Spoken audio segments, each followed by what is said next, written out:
Pour savoir ce qu'il y a à comprendre, Mario Dumont. La rencontre Maréchal Dumont. Qu'est-ce que ça va changer dans nos vies? Je t'entends, je te comprends, je me fais l'avocat du diable. Personne ne dit, pensez-vous que ça dénigre pas un peu le métier? Comment on change ça? Arrête de dire que tu vas le faire, puis fais-le. Bonjour Isabelle. Bonjour Mario. Bon, Alors, j'ai voulu faire un t'as- effet pour te faire sourire ce matin. Voici mon look. Pas qu'on voit Mélania. tes yeux, là. Non, c'est ça. Est-ce qu'on les voit? Ben non, là c'est parfait. Là tu l'as. Voilà. Impeccable. Voilà. À vous. Bon. Alors, c'est ça. Je porte un chapeau à la Mélania qui cache mon regard. C'est quand même fascinant, quand même. Mais t'avais cette ça chez tenue. vous, ou- Moi, je suis une femme à chapeau. OK. J'adore les chapeaux, j'en ai Donc, de t'as toutes aimé son sortes. look.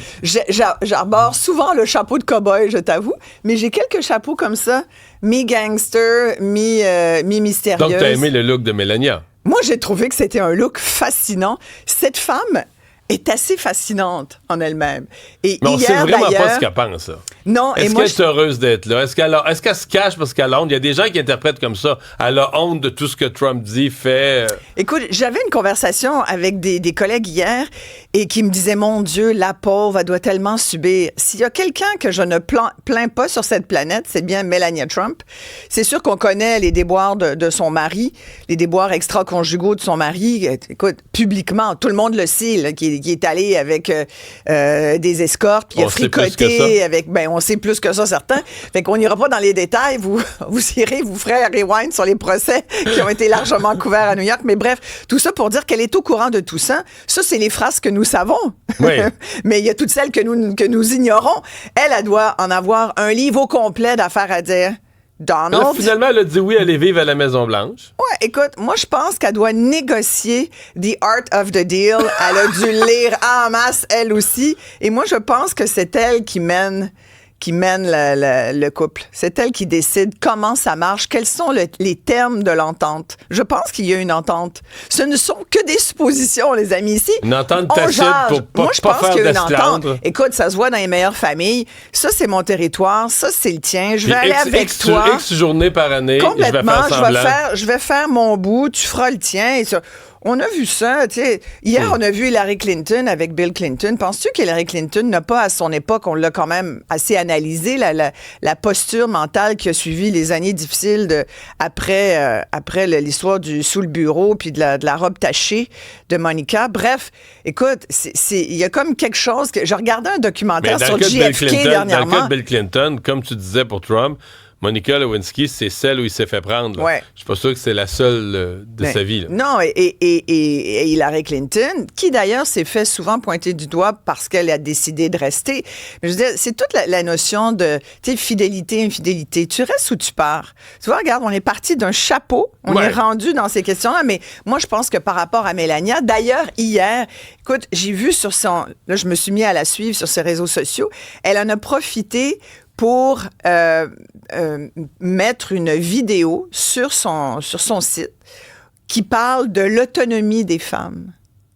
Elle parle du fait de sa propre liberté intrinsèque. Et s'il y a un droit fondamental qui appartient aux femmes, c'est d'être libre et autonome. Si c'est pas un message qui vient confirmer la théorie du chapeau, Bon. tu vois? Ah ouais. Mais c'est fascinant parce que, et puis, je vais en parler dans mon émission, on peut décoder, mais de tous les temps. Tu sais, quand on dit l'habit ne fait pas le moine, moi, je pense que l'habit fait le moine complètement. Et l'habit aussi fait la profession, fait le métier. Tu sais, par exemple, il y a des couleurs, puis c'est traditionnellement, c'est très intéressant l'histoire du vêtement parce qu'il y a des couleurs qui appartenaient à la richesse, comme le pourpre, par exemple, parce que c'était un pigment qui était extrêmement cher. Ce qui était le violet, la couleur rouge. Le pourpre, c'est la couleur de la cravate de M. Trump hier, ça, non? Ben, oui, on pourrait... Bah, c'était Violacé, plutôt... pourpre, je sais pas quoi. voilà. Mais c'est des couleurs, c'est des pigments qui étaient très chers, comme le bleu dans les tableaux. Tu sais, chaque peintre a une époque bleue, parce que le bleu, c'était... D'ailleurs, c'est très difficile à avoir des bleus profonds, parfaits.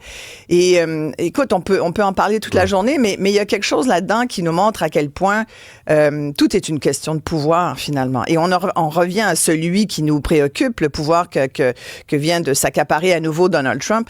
Un homme qui, sincèrement, écoute, on n'a pas de vie, nous autres. C'est comme, pour moi, c'est comme les séries éliminatoires. Je regarde ça, là, c'est tout juste si je mangeais pas du popcorn jusqu'à minuit hier, à regarder la couverture coupure en direct de ce qui se passait. Mais là, la menace sur le Canada qui était diminuée en après-midi est revenue en soirée. Mais non, mais pendant que... Moi, je regardais ça tout bonnement. Pendant qu'il signait ses... Tu sais, c'est une espèce de conférence de presse qui s'est en même temps organisée alors qu'il signait moult décrets. Et donc, il y avait les journalistes qui lui posaient des questions. Puis souvent, ils se parlaient les uns par-dessus les autres. Je me disais, mon Dieu, calmez-vous, un à la fois, s'il vous plaît. Il va y mettre un terme. Mais il leur a même dit à un moment donné, vous avez jamais vécu ça, une conférence de presse comme ça. Hein? Puis les journalistes ont dit, non, sir, nope. Ils disaient, non, ben vivez-la bien, parce que c'est la dernière. Et c'est là qu'il nous sort à la question d'un journaliste, où il sort d'ailleurs du bureau. Le journaliste lui dit, avez-vous vu dans le bureau, normalement, les présidents précédent laisse un mot. Il dit, ah ouais, attends, je vais regarder. Il regarde en dessous. Il dit, ben oui, il y a un petit mot. On a la séquence. Voilà, regardons pour ceux qui nous suivent à la télé de Cube Télé. Et c'est marqué seulement sur l'enveloppe 47. Même c'est pas, la tradition, le 47e président. Parce qu'il est le 47e, mais tu sais, il aurait pu mettre Dear Donald ou son nom. Mais il l'a pas lu devant les journalistes. Il s'est gardé une petite dignité là-dessus. Là. Moi, je pense qu'il s'en tape pas mal de ce que Joe Biden a mais il aurait pu... Il a dit par la suite, he was a bad president. Il a dit que c'était vraiment un très mauvais président, en disant justement qu'il y avait une petite affinité avec Clinton, peut-être pour les raisons qu'on a nommées plus haut.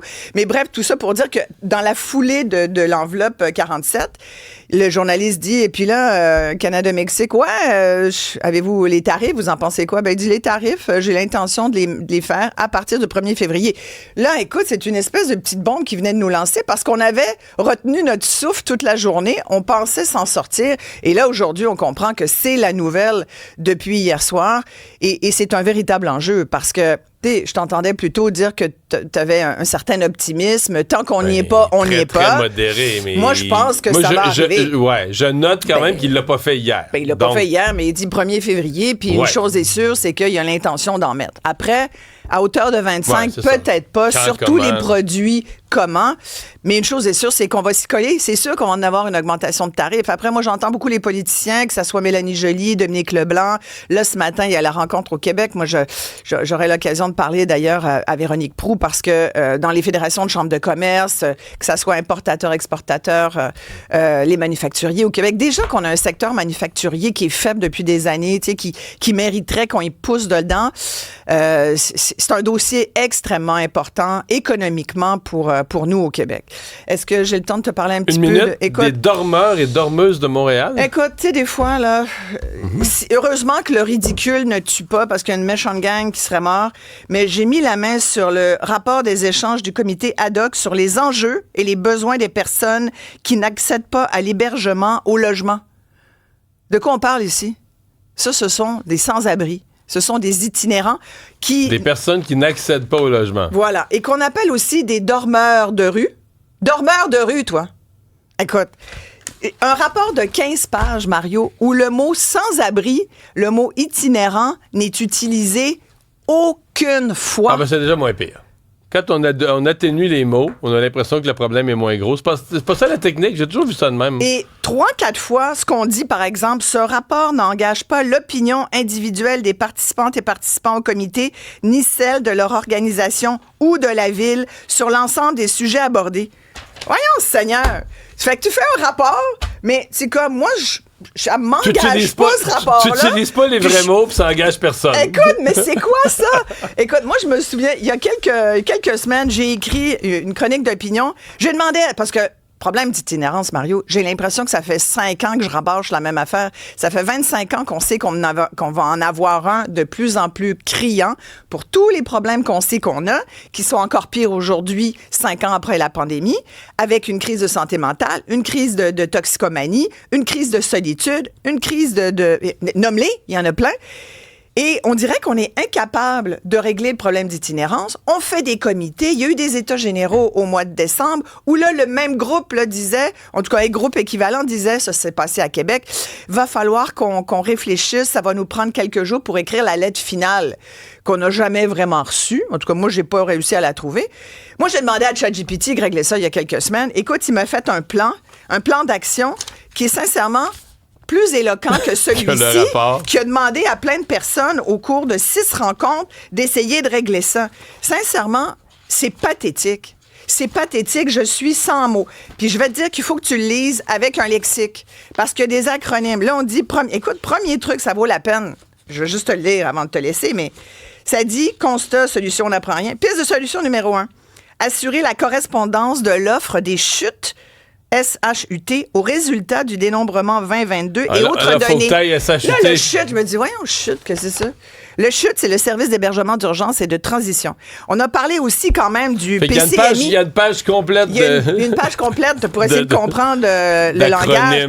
Il y a quand même le SDIS qui aussi parle au RAPSIM en passant par le PSL, le PRIS, le PCMI, bon. Là, tous ces acronymes sont utilisés, mais pas les mots sans-abri ou itinéraire. Ce qui m'a inquiété, c'est qu'on dit on suggère de faire une consultation par l'OCPM, l'Office de consultation publique de Montréal.